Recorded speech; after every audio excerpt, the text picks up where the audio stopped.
आउज़ुबिल्लाहि मिनश्शैतानिर्रजीम बिस्मिल्लाहिर्रहमानिर्रहीम। अस्सलामुअलैकुम दोस्तों और बहनों, आज हम आप लोगों को एक ऐसा वजीफ़ा बताएंगे। जब आप ये वजीफ़ा पढ़ेंगे तो इंशाअल्लाह ताला तमाम परेशानियों से आप महफूज रहेंगे हमेशा के लिए। अगर कोई परेशानी नज़दीक आ भी जाएगी तो वो बहुत जल्द दूर हो जाएगी। दोस्तों, इस वजीफ़े की इजाज़त आम है और ये जो अमल है सूरत इखलास की मदद से मुश्किलात का हल है।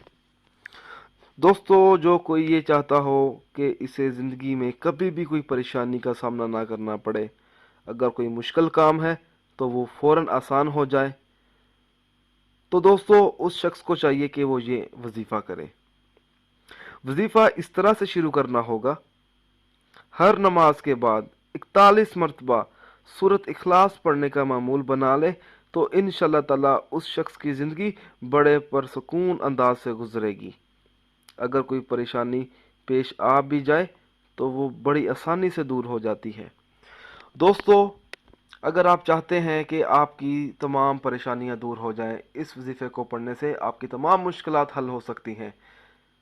मुश्किलात कौन सी होती हैं दोस्तों? रिस्क की कमी, घर में बरकत, रिश्ते का मसला, शादी का मसला, निकाह का मसला, घर के मसाइल, घर की लड़ाई, मोहब्बत का मसला, मियाँ बीवी में जो लड़ाई हो जाती है, नफ़रत की निगाह से देखते हैं, उन दोनों के दिलों में मोहब्बत पैदा करने के लिए भी आप ये अमल कर सकते हैं। पैसों का मसला, इसी तरह के बहुत सारे मसले मसाइल होते हैं दोस्तों। जब आप ये वजीफ़ा पढ़ेंगे तो इंशाअल्लाह ताला उन तमाम मुश्किलात से आप बाहर निकल सकते हैं। दोस्तों, हर वजीफ़े के लिए 5 वक़्त की नमाज भी ज़रूरी होती है।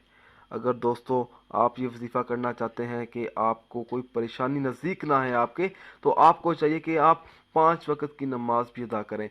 दोस्तों, इसी वजह से उन लोगों के वज़ाइफ बेअसर रहते हैं जो 5 वक़्त की नमाज अदा नहीं करते और दीगर फ़राइज़ अदा नहीं करते। दोस्तों, अगर आप इसी तरह की मज़ीद वीडियोस देखना चाहते हैं या कोई ऐसा वजीफ़ा है जिसकी आपको समझ ना आ रही हो या कोई और वजीफ़ा आप पूछना चाहते हैं, तो आप मुझे इस वीडियो के नीचे कमेंट कर सकते हैं। दोस्तों, अगर आपको हमारी ये वीडियो पसंद आई है तो इसको लाइक कीजिए और शेयर कीजिए। साथ ही मेरे channel Zoya life health care को सब्सक्राइब करना हरगिज़ ना भूलें ताकि आपको आगे आने वाली वीडियोस की मालूमात मिलती रहे। जज़ाकल्लाह।